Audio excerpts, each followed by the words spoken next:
Bien le bonjour, chers amis de YouTube, nous sommes déjà de retour dans la nuit du 13 juin au samedi 14 juin 2025. Pensez à Mitsuharu Misawa, décédé malheureusement le 13 juin 2009, on y pense tous. Il y a de l'actu, alors attendez, je bascule immédiatement en vue récap. Donc Lexington, Kentucky, la ville de l'Ohio Valley Wrestling, CM Punk qui fera une petite référence un peu plus tard, ville de catch, même si globalement dans l'ensemble, à part pour l'entrée de certains catcheurs ou quelques happenings, j'ai trouvé le public, surtout pendant les combats, assez tiède. Assez tiède. À certains endroits, ça se ressentait totalement. Il faut qu'on parle de cet homme qui défraie la chronique au vu d'une actualité incroyable concernant Mister Iguana. La nouvelle sensation de AAA intéresse énormément WWE. Mister Iguana lui-même a rapporté dans une interview que WWE aimerait le faire débuter directement dans le main roster pour apporter un personnage un petit peu coloré à ce monde des fois un peu fan, à la WWE. C'est vrai que R-Truth ne va plus faire de comédie désormais. Il nous faut peut-être un nouveau ressort un peu humoristique. Mister Iguana pourrait peut-être skipper la petite partie NXT, si AAA le laisse, pour nous régaler peut-être dans le main roster de je ne sais pas quoi, évidemment. Mister Iguana, je ne pense pas que ça soit quelque chose comme acte très simple à booker sur du moyen long terme. C'est pour ça que je faisais la comparaison à Orange Cassidy, que je ne voyais pas réussir sur du long terme du côté de l'Elite Wrestling. Je vais être très transparent avec vous. Mais sur un potentiel court terme, ça peut créer un bon petit effet qui amuse évidemment les scénaristes et le public. Il ne faut pas oublier quand même que le catch, avant toute chose, c'est du divertissement, c'est de l'amusement. À découvrir par la suite. Ça fera un peu jaser, bien évidemment. Ça fera un petit peu jaser. Oh là! Oh la deuxième! Oh là! Bill Goldberg! Attention, Bill Goldberg. Vous l'avez probablement tous lu, Bill Goldberg devrait être prochainement de retour à la WWE. Il y a des sources qui nous rapportent une potentielle présence de Bill Goldberg ce lundi à Monday Nitro. Pourquoi faire, me direz-vous? C'est tout de suite pour partir en programme avec l'actuel champion World Heavyweight, Gunther. Est-ce que WWE a mis le titre sur Gunther aussi vite pour nous ramener Goldberg dans l'équation? J'en sais rien. Goldberg devrait avoir un rôle important, un rôle clé autour de l'événement Saturday Night Main Event qui se tiendra à Atlanta, en Géorgie, d'où Goldberg est bien évidemment originaire. Donc, le Bill Goldberg contre Gunther, peut-être pas pour l'Arabie Saoudite, peut-être pour cette date, peut-être qu'ils se croiseront déjà du côté de l'Arabie Saoudite, c'est pas impossible, qu'il y ait peut-être un back-to-back. Est-ce que Goldberg, il va prendre le titre genre en Arabie Saoudite pour le perdre derrière à Saturday Night Main Event chez lui? Oh là là, mais est-ce qu'il serait d'accord pour faire ça? Il a dit qu'il avait encore un match en lui. Il nous a pas dit deux. Calmez-vous. S'il vient, c'est pour un match. Le quatrième participant mystère, c'est plus un mystère. Adam Pearce, il nous a fait le reveal cette semaine sur les réseaux sociaux. Et là, c'est pas une grosse surprise, ça sera pas Mister Iguana, j'en parlais tout à l'heure, ça sera pas non plus Ilya Dragunov, c'est Jey Uso. Voilà, ils avaient pas annoncé Jey Uso, mais Jey Uso en qualité d'ancien champion World Heavyweight à l'occasion de participer au King of the Ring Tournament. Et au vu du tableau, Jey Uso, au vu de qui serait potentiellement son adversaire en demi-finale, on en reparlera dans le SmackDown Recap où il y aura beaucoup de matchs qualificatifs, Jey Uso, il part peut-être avec une petite position de favori immédiatement sur ce combat. On tombe de cheval, on se remet tout de suite en selle pour Jey Uso. Je pense que ça décevra quelques personnes. Il y a des gens qui l'avaient call la semaine dernière, je me souviens lors du recap, qui s'étaient dit tiens, ça sera peut-être Jey Uso dedans, on va voir fou. On verra bien. Ah! Information incroyable! Oh là, mais c'est les breaking news qui s'enchaînent, ça n'arrête pas. En dark match de l'épisode de SmackDown, Hikuleo a enfin débuté à la WWE. Mais Hikuleo a vaincu Kit Wilson dans un combat après avoir passé un an sur le banc des... on sait pas trop. Pour parler également de grands catcheurs, Omos a re-signé à la WWE. Vous faites ce que vous voulez de cette information. Je suis ravi pour Omos, ce serait bien quand même de l'utiliser un jour. Probablement que WWE, ils sont en plein processus créatif pour écrire un retour de Omos fracassant. Voilà, on attend, mais il faut bien écrire Omos, c'est un grand catcheur. Il faut l'écrire avec beaucoup de pertinence et l'utiliser au meilleur des moments. Donc pour le moment, Omos, on sécurise le contrat, il sera là, on ne sait pas pour quand. Aucun autre commentaire de ma part. Au programme de l'épisode de SmackDown, beaucoup de matchs qualificatifs du King of the Ring Tournament. À Raw, on en a eu 2. Et là, à SmackDown, on va en avoir 4 d'un coup. Les 2 Fatal 4-Way masculins qui opposeront Randy Orton, Carmelo Hayes et Aleister Black à LA Knight. Yeah!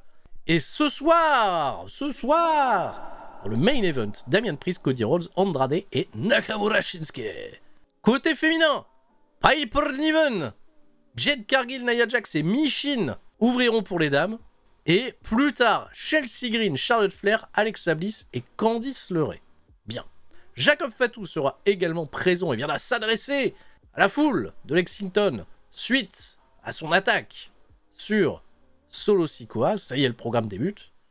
Et Naomi, Madame Money in the Bank, viendra également afficher ses nouvelles ambitions, à savoir se préparer pour le cash-in. On va même savoir très vite qui elle va cibler parmi les deux championnes actuelles. Et qui va ouvrir cet épisode de SmackDown?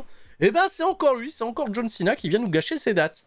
Eh ben dis donc, John Cena il est là toutes les semaines pour blablater, pour encore une fois récupérer de la grosse hit évidemment. Il prépare l'incroyable combat qu'on attend tous en Arabie Saoudite le samedi 28 juin contre CM Punk. C'est officialisé. Alors John Cena, de retour du côté de SmackDown, on va un petit peu faire l'état des lieux. John Cena d'abord, il nous parle de son Mont Rushmore. Le Mont Rushmore du catch. C'est vrai que ça c'est un débat. Quel est votre Mont Rushmore? Qui sont les plus grands catcheurs de l'histoire? Pour John Cena c'est simple. John Cena, John Cena, John Cena et John Cena. Voilà, je ferai même pas une blague, rien du tout. C'est John Cena tout le long. Mais comment on peut mettre John Cena partout? Eh bien c'est simple, il faut être brillant. Il y a personne d'autre que lui qui pourra avoir 17 fois le titre de champion du monde. Et il nous a expliqué tout le plan machiavélique de son retour, de sa victoire à Elimination Chamber, de son alliance avec The Rock, de avoir battu Cody. On lui a mis d'autres personnes dans les... Il est plus intelligent que tout le monde, John Cena, incroyable. On a un cerveau lumineux. Et là, c'est quoi? C'est des CM Punk qui viennent se confronter à moi. Bon, alors, il attend toujours, tu vois, de la compétition. Qui va venir le corriger? Eh bien, c'est Cody Rhodes. Ah, la confrontation, Cody Rhodes, John Cena. On l'attendait tous. Cody Rhodes, enfin, de retour aux affaires. Il fait ses biens, Cody. Alors, déjà, c'est très rigolo parce que Cody Rhodes, il laisse toujours un petit peu la foule se chauffer. Mais la foule, elle fait pas Cody Rhodes. Enfin, ils le font très timidement, très calmement. Mais Cody Rhodes, il acte comme s'il avait reçu l'accueil du siècle. Un peu fait rire Cody Rhodes sur le moment-là, c'est un petit peu bidé musique, pour le coup. Alors Cody Rhodes, il s'étonne, il fait, t'as rappelé plein de trucs là, de tes dernières actions à la WWE, voilà, WrestleMania, Randy Orton, R-Truth, voilà, ok. T'as oublié de dire qu'à Money in the Bank, j'ai fait le pin sur toi. Voilà, si t'as oublié de dire ça, c'est bizarre, t'as la mémoire courte, John Cena. Donc en fait, on sent quand même que Cody Rhodes, il veut se repositionner, repartir en quête, et sa quête, elle va commencer par remporter le King of the Ring pour aller défier le champion de son choix, donc que ça soit lui ou CM Punk, on le rappelle, puisque John Cena défendra son titre avant, il est là pour revenir dans la grosse compétition, le Cody Rhodes, interrompu par Randy Orton. Ah, Randy Orton qu'on n'a pas revu depuis sa défaite à Backlash. Au moins, il vient un petit peu recroiser le fer avec John Cena. Hein. Déjà, son annonce pour participer au King of the Ring était un peu étonnante, étant donné qu'il n'y a pas eu de, on va dire, d'effet d'annonce pour son retour. John Cena, bien évidemment, il l'a toujours dans le collimateur. Comment tu m'as battu à Backlash? Grâce à l'intervention de la trousse. Ok, très bien. Lui aussi, il est bien déter à vouloir se venger. C'était peut-être pas one last time ever à Backlash. Et même si ça doit passer par battre un autre compétiteur, quelqu'un que je respecte exactement comme Cody Rhodes, sachez, mon cher ami, qu'avec tout le respect que je vous dois, il n'y aura pas de prisonnier. Si je dois vous casser la gueule pour arriver à mon objectif, je vous casserai la gueule. Donc, plutôt déter, le Randy Orton, bel accueil de la part du public. Il n'a pas laissé les gens chanter son thème. Les gens ont chanté son thème quand il est arrivé, mais il les a pas laissé chanter le refrain. Et LA Knight, yeah, il se pointe aussi, figurez-vous, LA Knight, on sait pas, il a du business avec qui? Bon, il est dans le King of the Ring, certes, mais il fait lui aussi le petit état des lieux. Ça parle un peu de Cody Rhodes, ça parle de Randy Orton, ça parle de John Cena qui détient, selon LA Knight, quelque chose qui pourrait lui appartenir, à savoir le titre de champion WWE indisputé. Tout ce qu'il a réussi à faire LA Knight, c'est à faire fuir John Cena qui se sentait plus concerné par ce qui se passait. Bon, John Cena s'est barré, il est remonté sur la rampe, il a pris le temps de poser et de sourire à tout le monde en disant « Allez-y, entretuez-vous, moi je m'en bats les couilles ».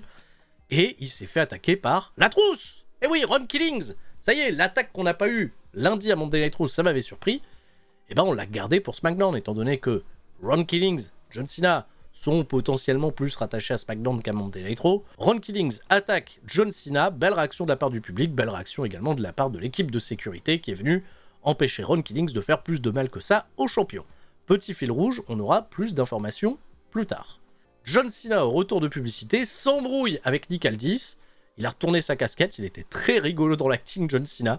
On l'a jamais vu aussi vénère depuis le début de son run, mais on n'a pas entendu ce qu'il a dit, puisqu'on nous passait de la musique pendant ce temps-là, et on entendait les commentateurs nous dire « Voilà, ça chauffe !» Bien.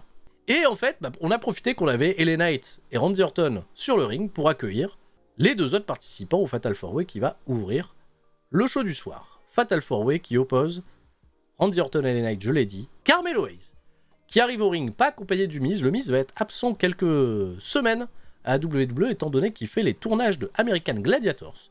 D'ailleurs, si vous voulez assister au tournage d'American Gladiators, sachez que ça se passe en France la semaine prochaine. Bah ouais, ça se passe en France à Cergy-Pontoise exactement. Donc avec en plus ce qui avait été rapporté, les participations de catcheurs, des catcheurs de Elite Wrestling qui sont là-bas. Je crois qu'il y a Camille, il y a Wardlow, il y a Rick Boogs qui fait également les gladiateurs, il y a le Miz, et vous pouvez aller, je sais plus sur quel site là pour vous inscrire, et vous pouvez aller participer aux enregistrements dans le public. Voilà, et c'est en France, à Cergy-Pontoise. On va laisser un petit peu Carmelo Hayes vivre seul. Carmelo Hayes qui a fait son entrée sans la belle, le beau collier avec la tête de Dédé. Il n'y avait pas son collier Dédé. Et Aleister Black, bien évidemment. Aleister Black qui a des petites histoires avec tout le monde, un peu avec Randy Orton également, mais ça remonte à bien plus longtemps que ça. Et sur le papier, un Fatal 4-Way plutôt chouette, des bonnes combinaisons. Je vais faire plein d'ellipses, hein, parce que l'histoire du match, un petit peu, personne ne peut saquer à Carmelo Hayes, c'est le seul heel de l'histoire. À côté de ça, ça combine. Il y a Randy Orton qui était très protégé, qui bump très très peu. J'ai adoré cette séquence où il a fait son double drip DDT sur Carmelo et Aleister Black. Coincé malheureusement Randy Orton par LA Knight qui est venu lui porter un neckbreaker en même temps pour se redonner le momentum. LA Knight, il était plutôt pas mal, ça combinait avec Carmelo Hayes en fin de match et il a réussi à planter Aleister Black qu'on va plus revoir sur la fin de match après le BFT. Incroyable BFT planté comme un arbre. Mais alors qu'il montait sur la deuxième corde pour aller porter son elbow drop, il va se faire attaquer par Bronson Reed et se manger une méga spear de la part de Bron Breakker. Il est venu se mêler du business de Bron Breakker lundi dernier à Raw. Retour de la médaille, pas de disqualification dans un combat Fatal 4-Way. On l'avait un petit peu pré-shot celui-ci, ben ça a eu lieu. LA Knight sorti de l'équation qui va rester au centre du ring. Carmelo Hayes va vouloir en profiter, sauter de la troisième corde sur lui. Il va se faire intercepter par un RKO in mid-air de la part de Randy Orton qui va derrière porter le tombé sur LA Knight. 1, 2, 3. Victoire de Randy Orton qui se qualifie pour le second tour, demi-finale du tournoi King of the Ring où il affrontera la semaine prochaine à SmackDown Sami Zayn. Si Sami vient à battre Randy Orton, je trouve que c'est un accomplissement encore un petit peu plus fou pour lui créer un sacré momentum pour se hisser en finale. Ça peut être une chouette histoire à raconter entre Sami Zayn et Randy Orton qui s'étaient affrontés déjà dans le main event d'un épisode de SmackDown il y a quelques mois qui était particulièrement stylax. Très curieux. On nous remonte des images de Jacob Fatu qui attaque Solo Sikoa et qui acte le divorce entre les deux. Jacob Fatu, justement, il vient au ring, il fait lui aussi un petit peu l'état des lieux, il en a marre de la sale tronche de Solo Sikoa, à un moment, ça suffit. Jacob Fatu se sent libéré, mais évidemment, son acte n'allait pas être sans conséquence. Après nous avoir balancé sa catchphrase j'ai des gaz et je laisse pas de traces, je sais plus. Hop, Solo Sikoa, dans l'écran géant, Solo Sikoa, il rappelle à Jacob Fatu que c'est lui qui l'a amené dans ce milieu. Personne voulait de lui, alors ça c'est faux, hein. Je pense que Jacob Fatu, tous ceux qui avaient un petit œil sur lui depuis qu'il était en fin de contrat chez MLW, c'était un des free agents les plus chauds du marché. Mais personne ne voulait de toi, je t'ai ramené ici, je t'ai accompagné, c'est grâce à moi, tout ce que je t'ai donné, je pourrais te le reprendre. Mais, Solo Sikoa étant un homme bon, il propose la semaine prochaine à Jacob Fatu de tout oublier, à une condition, qu'il lui dise « I love you, Solo ». Voilà. Je pense que Jacob Fatu, il va pas dire « I love you, Solo ». Jacob Fatu, il est resté un petit peu pantois sur le ring, il s'est barré, et Solo Sikoa, il a fait son petit acting, il était plutôt mignon, surtout avec JC Matteo dans le fond de la pièce, qui paraissait bien sombre. C'était un peu rigolo. JC Matteo était très drôle sur ce truc. Vraiment mort de rire. Dans le bureau de Nick Aldis, Alba Feu, Piper Niven ont un message urgent à lui délivrer de la part de Chelsea Green, l'ancienne championne des États-Unis. Chelsea Green, elle n'a pas pu se rendre à Lexington. Aïe aïe aïe. Elle est en visio directement avec Nick Aldis. Elle est dans sa piscine, elle est tranquille, elle fait « je m'excuse, j'ai pas pu venir » et tout. Donc, va falloir trouver une solution pour le tournoi Queen of the Ring. Ben, la solution, elle va être vite trouvée puisque Alba Feu va prendre sa place. Voilà, c'est parfait. On retire Chelsea Green de l'autre match. Alors, je sais pas si c'est une explication kayfabe logique ou autre, ou s'il y a vraiment eu des empêchements pour elle de se déplacer. Alba Feu la remplace de ce fait Chelsea Green dans le combat qu'il opposera à Alexa Bliss, Charlotte Flair et Candice LeRae. Elle se barre, v'là Zelina Vega. Zelina Vega, elle veut croiser Julia. Nick Aldis lui dit, Julia, elle est pas là. Ouais, bah je veux la voir la semaine prochaine. Je veux avoir une confrontation avec elle. Parce qu'elle tourne autour de mon championnat des États-Unis, elle m'a attaqué, t'as compris. Je veux que ça se règle. Bah, Julia, elle est pas là. De ce fait, Zelina Vega, elle se barre. Elle est pantoise. Nick Aldis, tu dois gérer plein de gens. Et ça y est, Fatal 4-Way féminin, le premier de la soirée. Alors celui-là, il a duré combien de temps ce 4-Way? J'ai l'impression qu'il avait duré super longtemps, mais en fait, il a duré que 12 minutes 50. Alors, début du match, Michin et Jade Cargill, elles s'associent pour se débarrasser de Piper Niven et de Nia Jax. Elles font des petites séquences à deux, plutôt honnêtes, qui vont à l'avantage évidemment de Jade Cargill, hein, qui est un petit peu la femme forte du moment. Puis derrière, il va y avoir une alliance, une association entre Nia Jax et Piper Niven. L'association, elle paraît insurmontable. Évidemment, c'est une association qui va connaître des hauts et des bas. Puisque Piper Niven, bah, elle veut la win. Nia Jax, elle en empêche. Donc ça se bagarre un peu entre les deux. Ça permet à Jade Cargill, Michin de faire quelques petits comebacks. Mais surtout, l'Alliance, elle va se reformer quand ils vont se débarrasser de Jade Cargill balancé sur la table des commentateurs qui atterrit sur le pauvre Wade Barrett qui n'avait rien demandé. Là, elles se refont un petit check dans les mains, elles sont recopines Piper Niven et Nia Jax, elles portent un double chokeslam à Michin dans le ring. Mais Nia Jax, cette fois-ci, elle va cogner sur Piper Niven, elle va se débarrasser d'elle. Une alliance, voilà, de quelques instants. Piper Niven va empêcher Nia Jax de remporter la victoire après l'annihilation sur le Banzai Drop sur Michin Miaim. Et Piper Niven, peut-être un peu le MVP de ce combat, elle a été très très présente, j'ai trouvé, elle est plutôt bien dans ce rôle-là. Elle va aller porter une grosse spire à travers la barricade sur Nia Jax. Piper Niven a été construite très forte, puisqu'elle se débarrasse de Nia Jax. Nia Jax, on va plus la revoir. Piper Niven, elle porte une Vader Bomb sur Michin, qui a vraiment pas eu de chance dans le coin du ring. Mais Jade Cargill, out of nowhere, revient de sous les décombres de la table pour aller porter son finish à Piper Niven, remporter la victoire 1-2-3, sans grande surprise pour ma part. Jade Cargill remporte la victoire. Elle a eu ce petit passage en fin de match où elle a fait dodo, elle est revenue un petit peu en surprise, mais je l'ai trouvé particulièrement très ok sur toutes les autres séquences qui ont précédé dans le combat, plutôt très impliquée de Jade Cargill. Ça va, son retour à la WWE, je trouve, se passe assez bien. Elle affrontera Roxanne Perez au prochain tour. Ça, c'est assez curieux. Je crois qu'elle s'affronte déjà lundi à Raw. Naomi et sa mallette fait son arrivée. Alors Naomi va pas y aller par quatre chemins. Son objectif, c'est d'aller taper Tiffany Stratton, parce qu'elle s'est souvenue que l'année dernière, lorsqu'elle combattait Nia Jax pour le championnat féminin, elle s'est fait distraire à maintes et maintes reprises par Tiffany Stratton qui voulait encaisser sa mallette, et qui a fini par encaisser sa mallette. Et donc de ce fait, la revanche est un plat qui se mange froid. Sa cible, c'est Tiffany Stratton qui va pas se faire prier pour se pointer. Tiffany Stratton, bel accueil de la part du public, confronté à Naomi qui a une heal très naturelle. Là pour Tiffany Stratton, ça se passe bien. C'est Tiffy time. Et Tiffany Stratton, elle a pas peur des menaces de Naomi. Elle lui dit, si ta cible c'est moi, qu'est-ce que t'attends? Fais ton cash-in maintenant. Évidemment, Naomi, elle fait, non, je vais le faire au moment où tu t'y attends pas. Voilà, on va créer le suspense quand même un petit peu. Donc, Naomi, elle se casse. Et pendant ce tour-là, Nia Jax, qui a dû rester dormir après son match de tout à l'heure, elle est venue attaquer Tiffany Stratton. Tiffany, au début, elle se défend bien contre Nia Jax, mais elle se fait avoir. Et l'autre, elle porte son Banzai Drop. Elle replace Tiffany au centre du ring.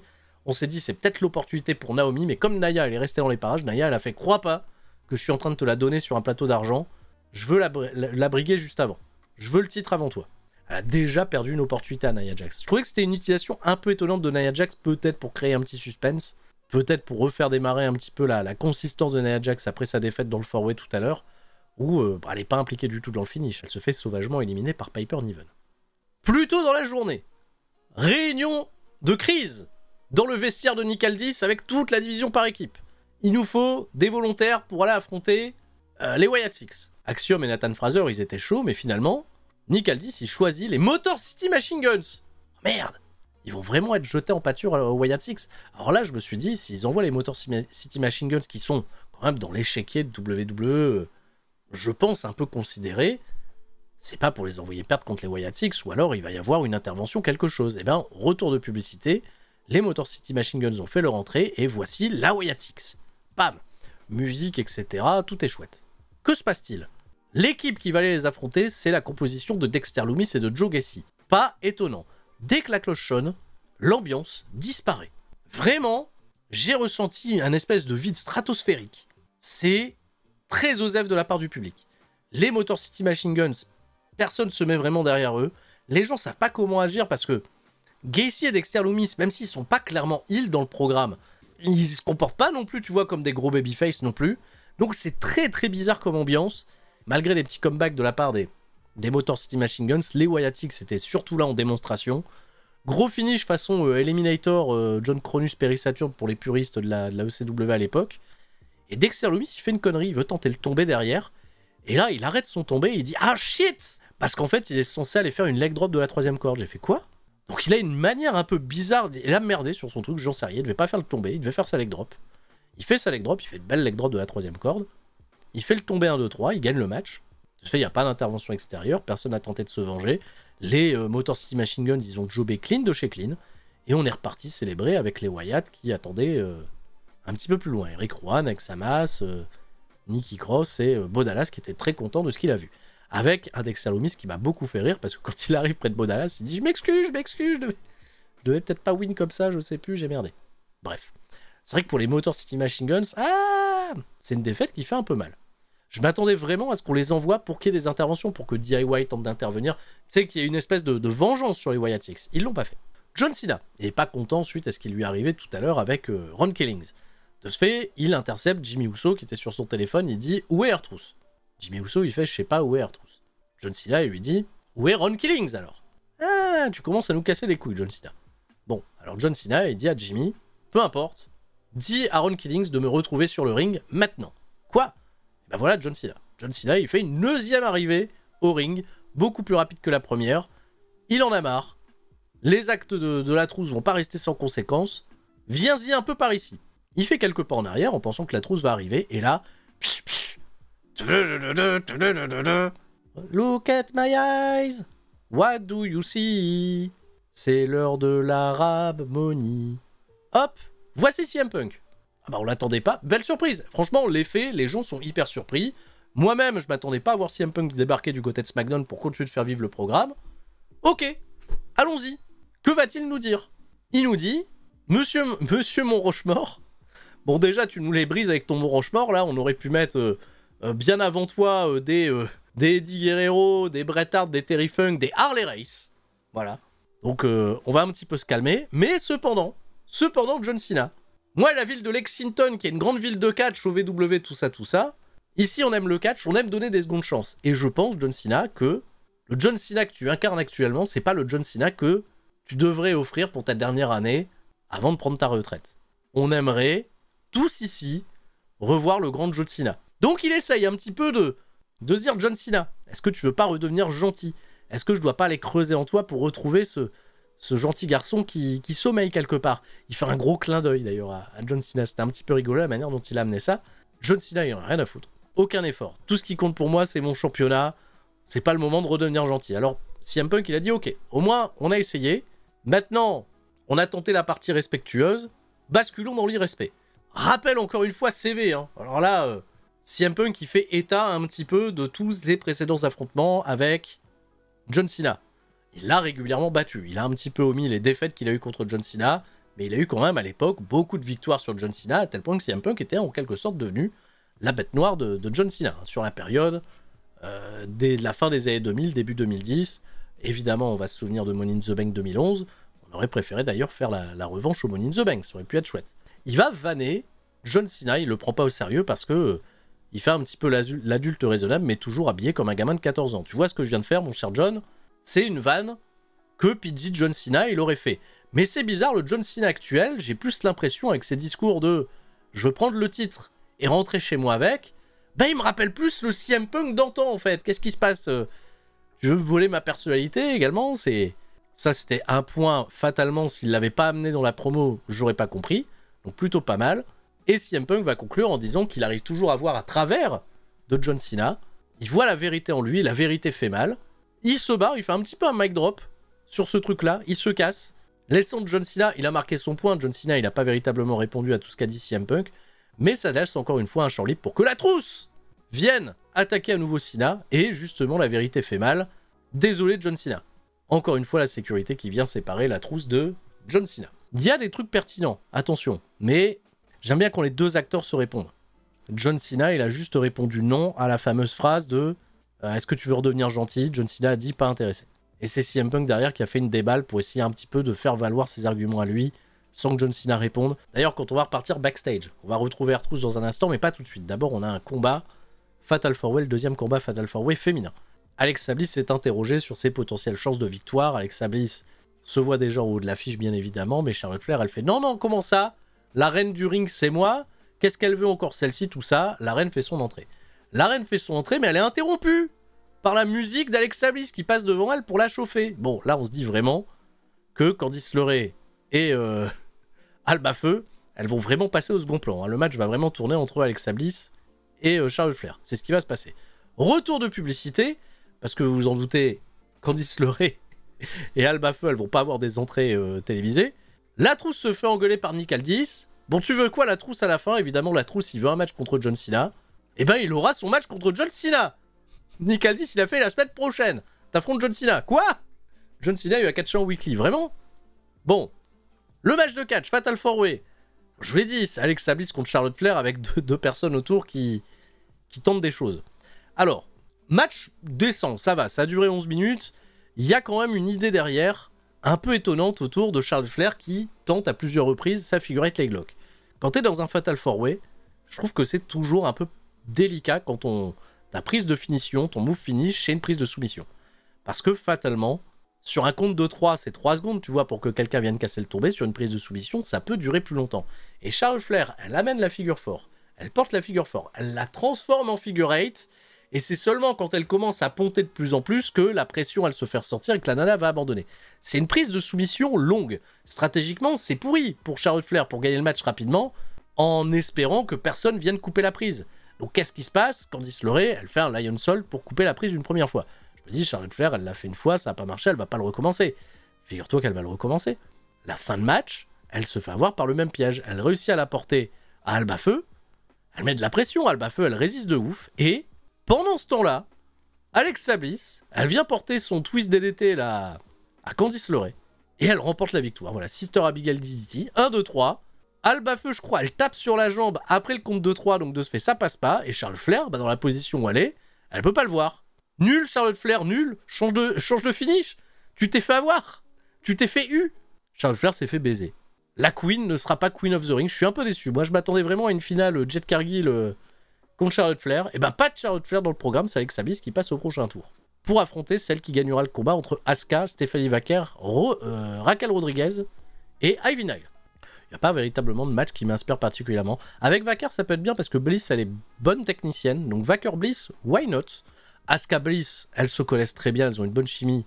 Ça va nous rappeler aussi le moment où Alexa Bliss, elle se transformait en princesse zombie, là, tout ça, et qu'elle faisait des trucs de fou pendant le Covid. Il y aura peut-être du Alexa Bliss Charlotte Flair pour Evolution. On travaille un programme en amont. Je sais pas, finale, Cargill contre Asuka, peut-être? Je sais pas. CM Punk souhaite bonne chance à Cody Rhodes pour son combat qualificatif. On est toujours destiné à se croiser. On va peut-être se recroiser si CM Punk devient champion et que Cody gagne le King of the Ring, bien évidemment. Et le voilà celui-ci, qui fait son entrée le premier. On est parti à la pub. Retour de pub, les entrées de Shinsuke Nakamura, Andrade, le magnifique Andrade, très beau Andrade, et Damian Priest. Très curieux qu'il n'y ait pas eu d'interaction entre Damian Priest et Cody Rhodes pendant le show avant ça. Parce que les deux hommes se vouent un petit peu un respect. Et Damian Priest, on aurait pu un peu mieux teaser, je pense, sa participation au King of the Ring, au vu de son statut quand même à la WWE. Un peu étonnant. On est parti, main event qui va durer 17 minutes, un peu amusant, il y a de la bonne action, il y a un Andrade, j'ai trouvé, qui s'est particulièrement bien mis en avant, et un Cody Rhodes qui fait les mêmes erreurs que Charlotte Flair. Il fait une figure fort leg lock pour que ça se termine avec un splash de Andrade qui lui atterrit dessus. Vraiment, un peu le MVP du match Andrade, même si le match est vraiment là pour construire un Cody Rhodes très très fort. Shinsuke Nakamura, c'était le seul heel du match, donc évidemment il prendra un petit peu plus cher que les autres. Et Damian Priest, je l'ai trouvé un peu transparent, il a même un bon règlement de compte à un moment avec Cody Rhodes. Moment rigolo du match, la petite table Steam Gym, évidemment, les tables désormais sponsorisées sorties par Cody Rhodes pour que Cody Rhodes puisse vérifier le matériel, c'est lui qui va passer à travers. Ça va lui permettre de se reposer un petit peu avant d'amorcer un gigantesque comeback à la fin. Il y a eu des bonnes combinaisons qui ont été amenées entre Andrade et Shinsuke Nakamura, j'ai trouvé que les deux là... Déjà depuis l'époque de la Sombra et de Nakamura chez New Japan autour du championnat intercontinental et à WGP, il y avait déjà des trucs très très fun. La chimie, elle est toujours palpable. Affrontez-vous tout le temps. Voilà. Donnez-leur 7-8 minutes à chaque fois, ils vont faire des trucs différents. Ça me régale toujours. Super Cody, par contre, le mode activé à la fin, il vient terrasser tout le monde. Et le Crossroads pour Shinsuke Nakamura qui prend le pin, ça me paraissait le plus évident pour prendre le pin. Cody Rhodes se qualifie et ira affronter en demi-finale le vainqueur du match entre Sheamus, Rusev, Bronson Reed et... Je mets ma pièce sur Jey Uso, hein, je vous le dis cash. Je pense que ça va être Jey Uso contre Cody Rhodes la demi-finale. Ils vont faire des demi-finales un petit peu l'amitié. Tu vois, des gentils contre des gentils. Pour que ça raconte des trucs, qu'on se prenne dans les bras après les matchs, qu'on souhaite bonne chance. Et la finale Sami Zayn Cody Rhodes, je la sens arriver. Plus que Sami Zayn Jey Uso, même si ça raconterait encore un truc un peu différent. Sami Zayn Cody Rhodes, ça peut être une bonne finale aussi. On verra bien. Il y a peut-être du Randy Orton Cody Rhodes. En fait, toutes les affiches sont intéressantes, je trouve. Et c'est la fin de l'épisode de SmackDown. Ça y est, j'ai fini. Qu'est-ce que vous avez pensé? Qu'est-ce qui se passe? C'était bien ou pas? C'est bien. La finale Orton-Rousseff pour la décolle. Orton-Rousseff, c'était pour les clés de la ville. Les clés de la Bulgarie. C'est ce qui a lancé le Rousseff Day, d'ailleurs. Rousseff contre Orton. Rousseff Day, c'est né là-dessus, hein. Ok. Épisode de SmackDown correct, un peu midi. Il y avait pas mal d'informations quand même. Les four-way étaient sympathiques. En revanche, voilà, très surpris de ce qui est arrivé aux Motor City Machine Guns. Le moteur est cassé. En tout cas, quoi qu'il en soit, je vous souhaite à toutes et à tous de rester très très forts. Même si c'est chaud pour vous, même si c'est la galère, même s'il y a la maladie, même s'il y a la chaleur, même s'il y a 1 milliard de trucs, même si c'est rude, même si la vie n'est pas cool. Leitmotiv qui ne partira jamais de cette chaîne, tout le monde reste fort. C'était Sturi, bisous YouTube, ciao bye bye, et à mardi pour l'Euro Recap.